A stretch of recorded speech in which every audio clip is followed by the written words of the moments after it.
Olá, bom dia pessoal. Aqui é o professor Orivaldo e estamos fazendo alguns vídeos referentes à divulgação dos resultados do terceiro trimestre de empresas que têm ações na Bolsa de Valores. E o tema de hoje é sobre o resultado do BTG Pactual do terceiro trimestre de 2025 e analisando o comportamento dos números, permanece estranho, assim como nós havíamos comentado quando da divulgação do segundo trimestre de 2025. E eu vou explicar por que eu acho estranho, ok? Vamos lá? Nós temos comportamento de preços do último ano, um canal de alta bastante forte, com uma boa inclinação, um suporte que tem sido respeitado e uma resistência também, mas um belíssimo canal de alta. Quem tem investido no banco tem ganho muito dinheiro, né? Quem investiu apenas R$ 1.000 há um ano atrás, hoje teria R$ 1.626,79, uma das melhores valorizações da Bolsa aqui no Brasil. O valor preço sobre lucro 13,53, muito bom, excelente para o segmento. Preço sobre o valor patrimonial, um dos melhores, se é que não é o melhor de todos as instituições financeiras aqui no Brasil. E vários outros indicadores fundamentalistas são excelentes. Um ROI de 22,38, um ROIC de 24,58, todos eles são ótimos, ótimos mesmo. Mas o que eu quero que vocês tentem entender a minha visão, que é a seguinte: nós temos aqui, com base em um gráfico que eu busquei no site do Investidor 10, nós temos lá o ano de 2021, 22, 23, 24 e os últimos 12 meses, em que essas barras cinza representam o lucro líquido da instituição, a linha verde é o payout e a linha em cor de abóbora é o dividendo. Então, ao longo dos últimos 5 anos, o lucro líquido descreveu uma reta, como nós podemos ver com essa inclinação. Isto não é natural, não é normal ter um comportamento quase que planejado. Não estou acusando o BTG Pactual, eu estou afirmando que isto é muito estranho. A auditoria externa é que precisa verificar se está tudo bem mesmo, né? Eu li o relatório divulgado do parecer lá da auditoria, não há problema, nada significativo, nada mencionado. Mas esse comportamento linear do lucro líquido, isso é muito esquisito. Eu tenho 32 anos de mercado financeiro. Fui um dos gerentes da contabilidade do Banco Safra, trabalhei na controladoria do Sudameris. Conheço um pouquinho disso, né? Conheço um pouquinho. O mundo passou por grandes crises, vive algumas guerras, problemas geopolíticos, dólar em baixa, não para de cair aqui no Brasil, e não apenas no Brasil, no mundo todo. E nada disto afetou o resultado do BTG. Aí, se está tudo correto, ótimo, parabéns, os caras são fantásticos. Mas responde para mim, qual foi o milagre? Qual foi o milagre? Quando nós comparamos o BTG com o Itaú, com o Bradesco, Banco do Brasil, o Banco Pan, que é do BTG, com o Santander, o BTG tem o melhor preço sobre o lucro, descartando aqui o BPAN, que na verdade é deles. Nós temos um ROI fantástico do BTG. Todos os indicadores são excelentes, menos dividend yield, né? Que paga pouco dividend yield comparado com os concorrentes. Mas os números, pode fazer qualquer tipo de análise, os números do BTG são simplesmente maravilhosos, até demais. Até demais. E é isso que desperta a minha atenção, né?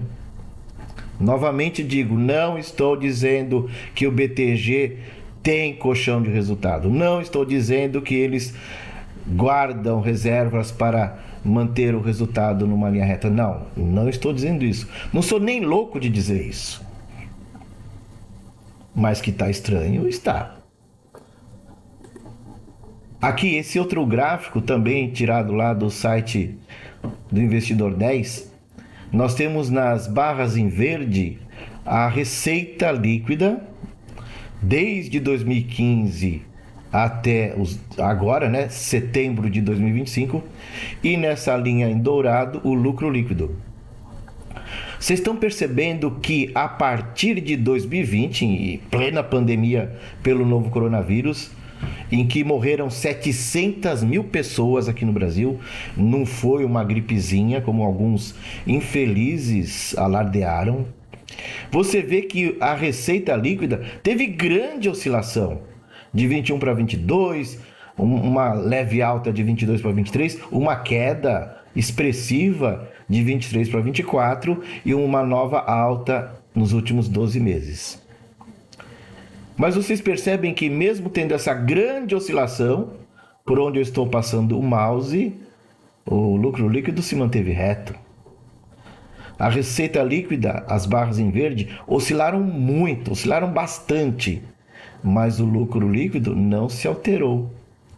Novamente eu pergunto, qual é a mágica? Isto considerando que todo o contexto dos últimos 5 anos é praticamente impossível com tudo que aconteceu. Qual é a mágica? Não estou acusando, eu quero saber. Como investidor em ações do banco, eu tenho esse direito. Mas esse outro gráfico, né? Em que a linha dourada é a cotação das ações no mercado, a linha em verde é o lucro líquido, aí novamente essa constatação desta quase reta ao longo aí de 5 anos. Estranho. Estranho. Quando nós olhamos a evolução do patrimônio do BTG, a partir de 2019 até o momento atual, com o balanço intermediário de 30 de setembro tendo sido divulgado nessa semana, novamente nós vemos a configuração desta linha reta. É um resultado perfeito, um crescimento de patrimônio perfeito. Mas dá uma comparada com a receita líquida. Olha quanta oscilação que existiu na receita líquida. Mas o lucro líquido não demonstra essa oscilação toda. O patrimônio líquido, as barras em cinza, oscilaram bastante. Da mesma forma, a receita líquida. Mas o lucro líquido não se alterou nesse comportamento linear. Manteve um comportamento linear com tendência de alta. Novamente eu pergunto, qual é a mágica? Isto considerando todo o contexto que já comentei dos últimos 5 anos. Esse comportamento em linha reta é praticamente impossível. De novo, qual é a mágica? Aqui estão os principais bancos concorrentes dele, né? Vocês têm informações de preço sobre lucro, o valor do preço da ação sobre o valor patrimonial. Quando a gente pega e compara comportamento de lucro em relação à cotação, vamos falar aqui primeiro do Banco do Brasil. É muito normal, é muito natural que o lucro líquido oscile. Porque considera todas as coisas que acontecem no dia a dia do mercado. Você vê o mesmo no Itaú, você vê o mesmo no Bradesco, você vê o mesmo no Santander e você vê o mesmo no banco ABCB. Banco, né? O único que foge dessa lógica de mercado, conforme o primeiro gráfico no canto superior esquerdo, é o do BTG. Essa linha reta. Enquanto está todo mundo demonstrando o que está acontecendo no mundo, na economia, na geopolítica, o BTG segue impávido colosso. Aí também nós analisamos os balanços, a demonstração de resultado, tanto de setembro de 2024 quanto de setembro de 2025. E aqui, com base na DRE, eu puxei as informações só para a gente analisar um pouco, né? O que em contabilidade nós chamamos aí de análise horizontal. Quando eu olho em particular as receitas de intermediação financeira, que é o negócio principal do banco, nós vemos que teve uma alta do 30 de setembro do ano passado para esse 30 de setembro de 2025 de 43%. As despesas com intermediação elas cresceram, mas o resultado líquido da intermediação teve um crescimento aí de 26,89%. Ótimo, fantástico. Quando nós pegamos outras receitas e outras despesas operacionais, os valores destas várias contas praticamente se anulam, ficando um valor negativo de 0,83%. Isso é nada, é 0, porcaria. Quando a gente olha individualmente as despesas tributárias, elas cresceram 196% de um período para o outro. Quando nós olhamos, então as despesas cresceram 196%. Outros resultados operacionais, nós vemos aí também um crescimento positivo de 355%. Então, estes números, com esses crescimentos, essas baixas, apenas de outras receitas e despesas operacionais, se anulam. O líquido é insignificante. Agora, o que me chama muito a atenção, o que faz o resultado ter crescido em 2 bilhões e 700 milhões de reais de setembro de 2024 para setembro de 2025 é exatamente no ativo fiscal diferido, que em 2024 foi negativo de 1 bilhão 123 milhões 938 mil e positivo de 1 bilhão 568 208 mil. Eu acho que poderia ter uma nota explicativa desta linha da DRE e não tem. Né? Com relação a esses ativos fiscais diferidos, está aqui no início da divulgação do balanço do BTG, né?